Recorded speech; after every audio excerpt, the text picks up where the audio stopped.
How to make progress, Part E, build up speed with metronome. Now this is one of the most important methods that you should use in your practice. In fact, for a time, it should probably be about 80% of your practice. Now, while building up speed with the metronome, or before that, you should really be able to play the piece in time with the metronome. And you should have curved fingers, and your wrist should be in a good position just above the knuckle line. If you and you should be using the correct fingering as well, because if you build up speed with the metronome with bad habits, then you will accentuate those habits. So you need to be in good habits so that it will help you improve as you build up speed with the metronome. Now, it's one of the most important methods, and it should be every day that you're using the metronome. Again, with feel the bed of the keys, building up speed with the metronome. These are two very important aspects of practice that should be done daily.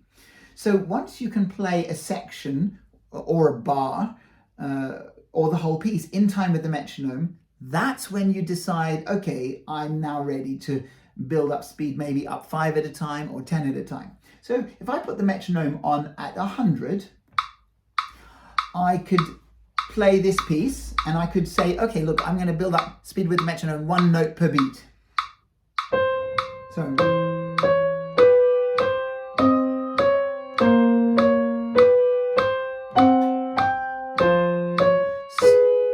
you could go through the whole piece like this, or just 1 bar at a time. Yeah. And so what you do, if it's 1 bar at a time, you play the bar until the first note of the next bar.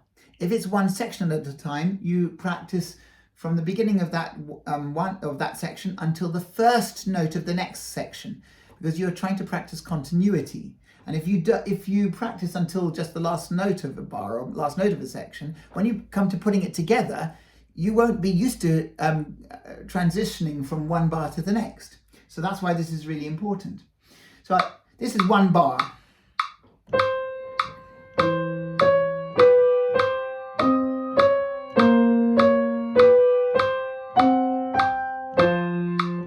Okay, until the first note of the next bar, and then I go up 5. 1, 2, 3, 4, 5.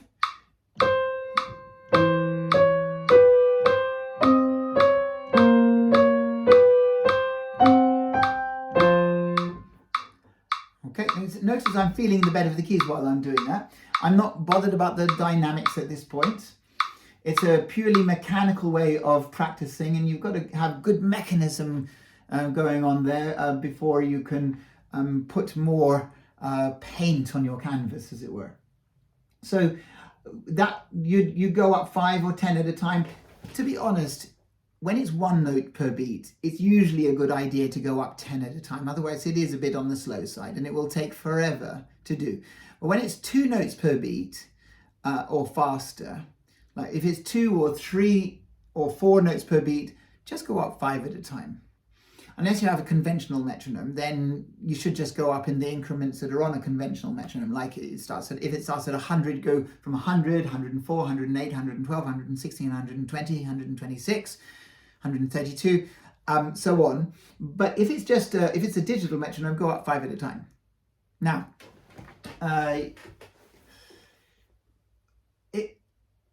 if I go up to 110 and it's 2 notes per beat.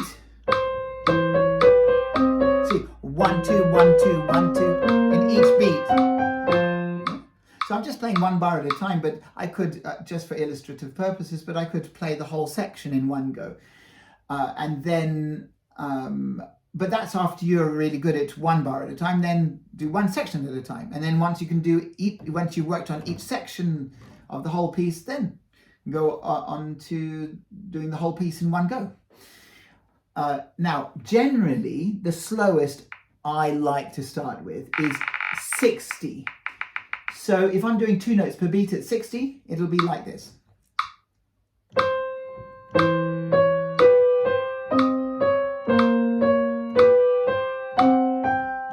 Really aiming to be exactly in time. Then I'll go up 5 to 65. There's hardly any difference. Yeah, going up 5 at a time, it does feel like you're getting, it doesn't make much difference. But once you've gone up 20, then there'll be a bigger difference, but your hands haven't really noticed it that much. And so gradually doing that means that you're not going to shock your hands into, and you know, because otherwise you'll be stiff.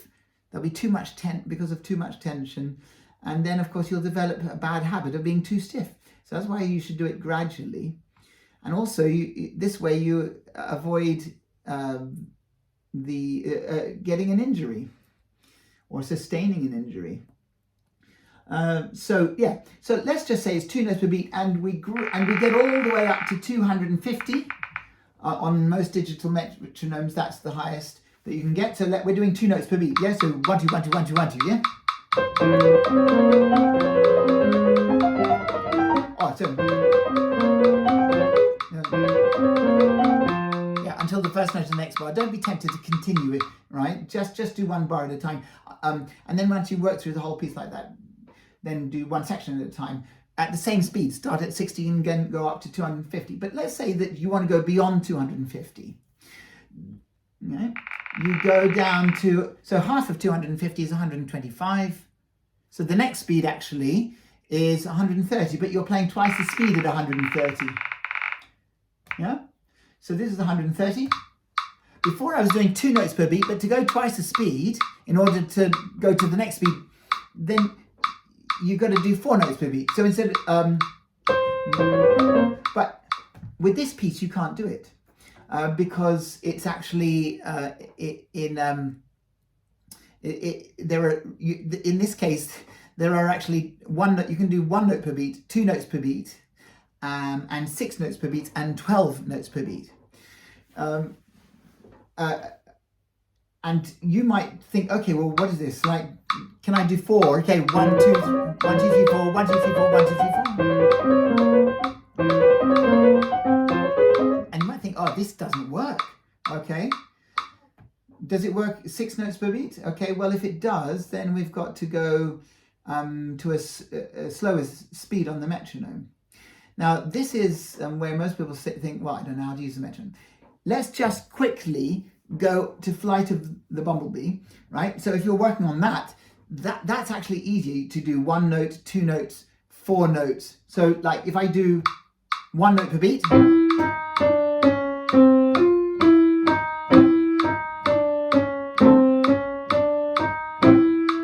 yeah, 2 notes per beat.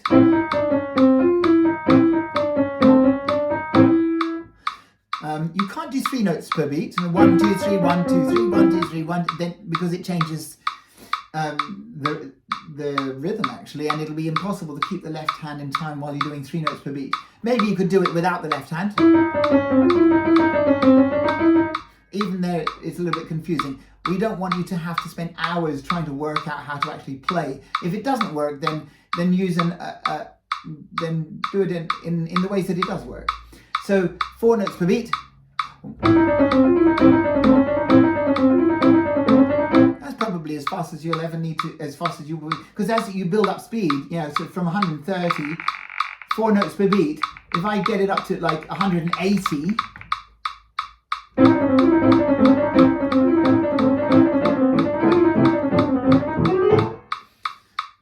I mean, you don't need to play it faster than that, but like 200.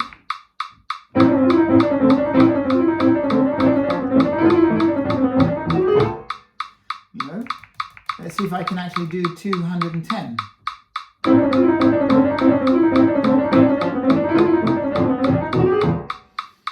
Yeah, 220.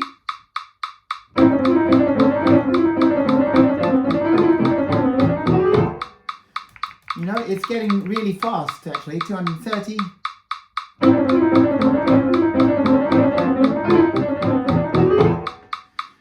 I mean, I don't know if I could do the rest of 240.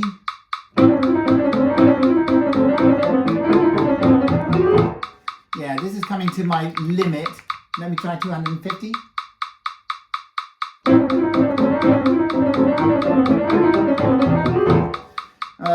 Just about.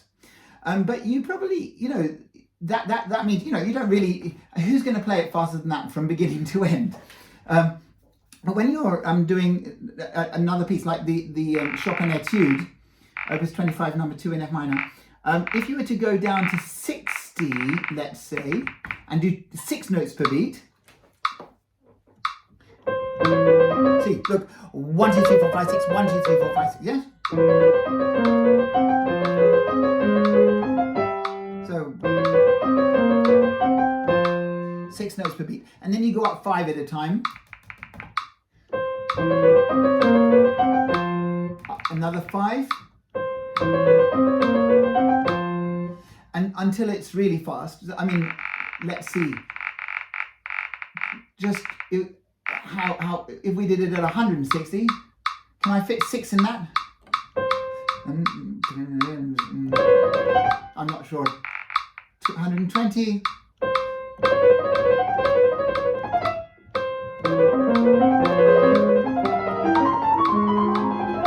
Yeah, you probably wouldn't want to go faster than that. And then it's a good idea with this piece actually to try to do 12 notes in one, so one bar, whole bar in one beat, so 1 beat per bar.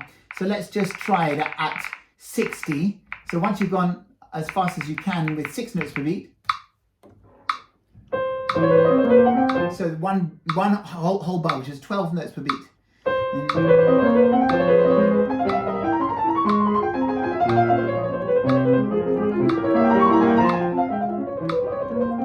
And so on.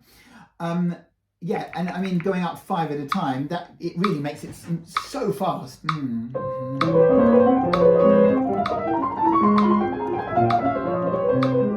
I find that if you can get up to 80, I think that would be amazing. If you can get up to 100, then you are one of the most exceptional pianists in the world. As far as your mechanics are concerned, of course, you have to put music into the dynamics. But we're not talking about dynamics yet. This is just the mechanical aspect of practicing. So to give yourself the foundations to be able to play beautifully. Right. Now, once you've got it as fast as you can, right, and attempt slightly faster speeds, because if you stretch yourself every day, you will make brilliant progress. But when you come to practicing with the metronome again, don't just say, well, yesterday I got up to 160, so I'm going to start from 160, because 160 is actually after you've warmed up. Then it's safe to play. You'll risk sustaining injury if you just start from a fast speed the next day. You have to start from a slower speed. So let's say you started at 60 the previous day, and then you got it up to 160. The next day, okay, start at 80. And then get it up to 160, and maybe check to see if you can do 165 or 170. The day after that, maybe start at 100. But don't start at even a minimum performance speed. You should always start with the metronome at a slower speed, half speed or 3/4 of the speed at the most. Minimum performance speed is 100% of the speed if that's the way you're going to perform it. So don't ever start at that speed, because there are lots of risks. But you see, this video is 14 minutes in length. So that shows you how important this is really to get it right.